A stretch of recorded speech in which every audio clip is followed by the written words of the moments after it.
Well, hi, all my friends, getting ready for the work week. And, just hoping that your day, this is a better angle.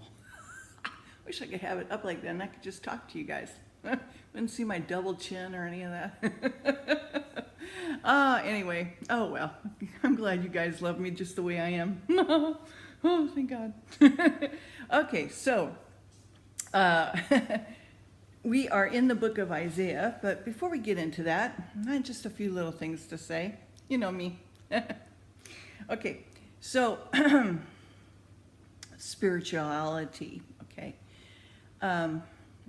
Some of you may know I'm just kind of also looking into the Swedenborg,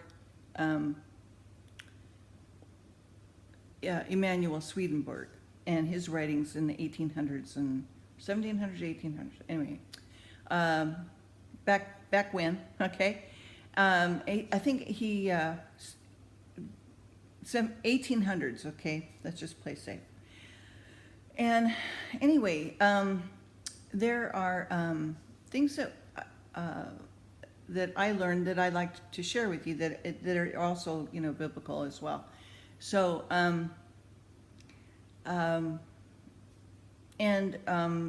when we're reading the Bible, we don't always take the Bible literally. There are some people who do, and that's fine. For them, that's where they're at. I wanted to delve into it a little bit further, and go for other meanings too that the Lord has revealed through different people. Even Jesus himself reveals through parables and what have you. So spiritual. Let's just take.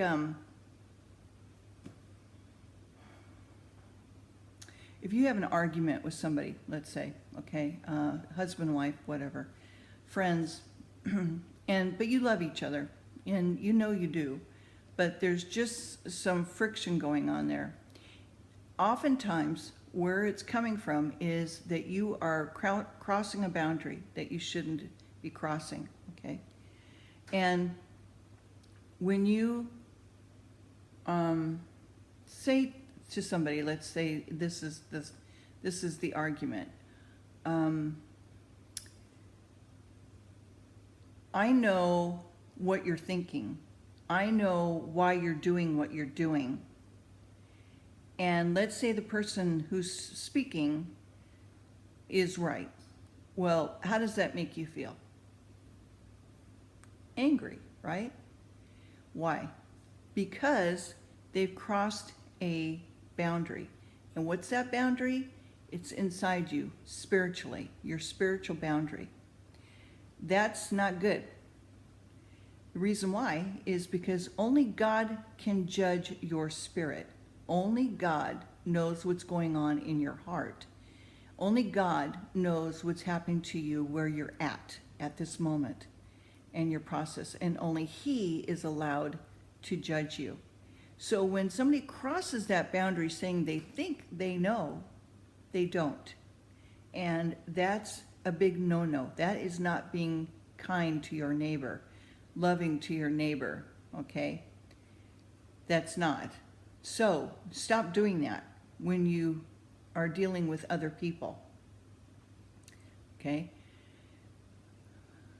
To be loving to that person is to say, instead, I've noticed some behaviors, and I feel differently when you are doing this. Can you explain to me what's going on? Can you explain to me what's going on? Okay? So put it onto yourself that you have noticed something. You're not being judgmental. You're not accusing. You're just saying, I've noticed this.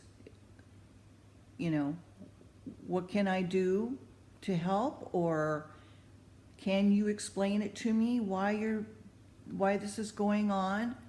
Are you ready to talk about it? When you are, I'm here for you, something like that. If somebody doesn't want anything to do with you, then leave them alone. just leave them alone. Let them go.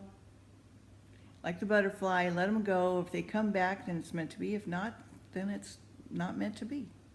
And that's God's will, and that's the way it is. And no harm done. You still love the person, but if they don't want to be a part of your life, then it's their loss, right? It's a hard thing to come to, but you'll get there. So anyway, that's what I wanted to share with you. And a lot of people just forget these kinds of things, they don't put it into practice, and they don't realize that they're not being kind and loving to neighbor. As long as you have goodness and love in your life, then that's keeping God with you, and you're loving him, you're loving neighbor, and that's the number one last commandment that Jesus gave us. Okay. All right, so we're in Isaiah chapter 8, prophecy against Syria and Israel, distress of Judah, God's purposes, irresistible, comfort to them that fear God, but great affliction to idolaters. And just one more thing I wanted to say too is that I'm noticing as I'm being revealed certain things, that things don't mean the same to me as they may to you anymore. Okay. I'm not an expert in the other area just yet, nor do I feel comfortable talking about it necessarily, but I might throw in some things here and there just to help you to think about it as well. And you can take it for, what it is. Just it's coming from love anyway, okay? All right, so moreover, the Lord said unto me, take thee a great roll, write in it with man's pen concerning Massar-Fjeld Hashbaz. And I took unto me faithful witness to record Uriah the priest and Zechariah the son of Jerberchiah. And I'm just so sorry, but I forgot I have something in the oven really quick, and I'm smelling something, so hang on. Let me just double check, if you don't mind indulging me in just a second. Okay, great. Good nose, Margie, good nose. Okay.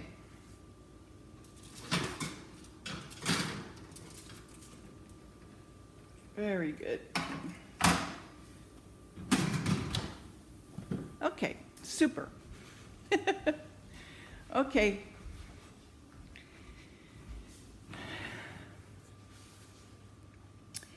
And I went into the prophetess, and she conceived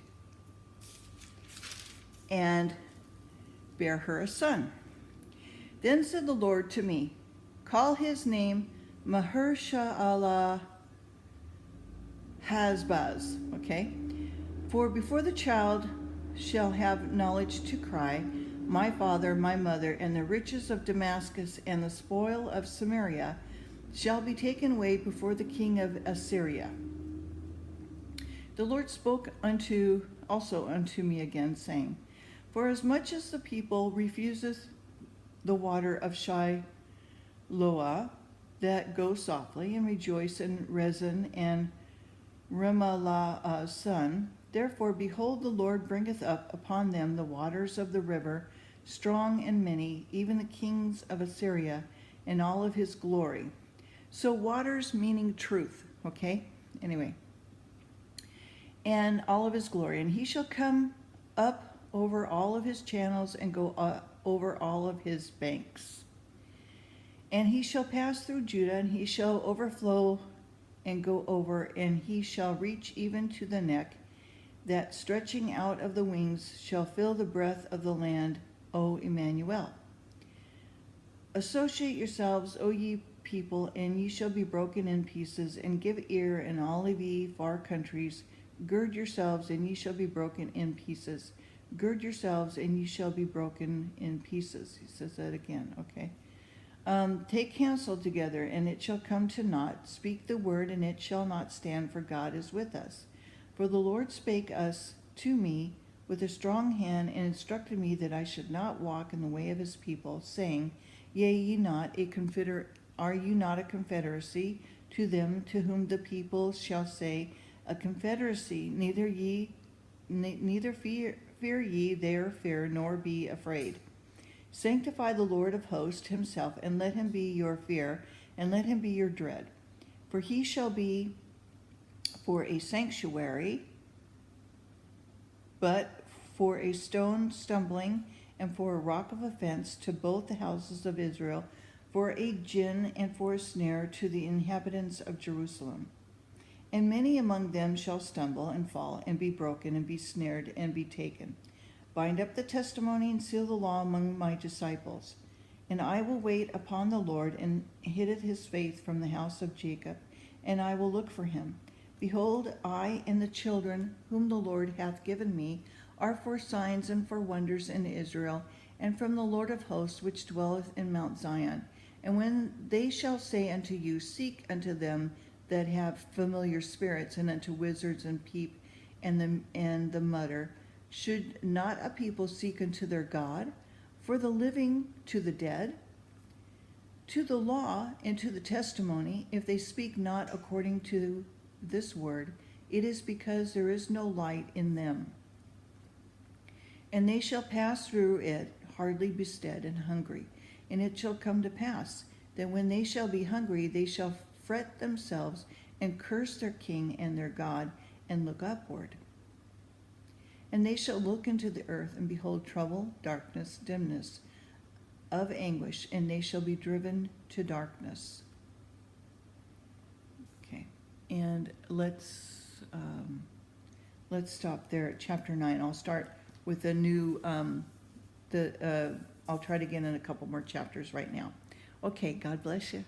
Have a good week, and keeping you in prayer. And if you want me to pray for you, please leave me a little note, and I will. I'll keep you in prayer. For wherever there's two or more gathered, there he is also. Okay, talk to you later. Bye.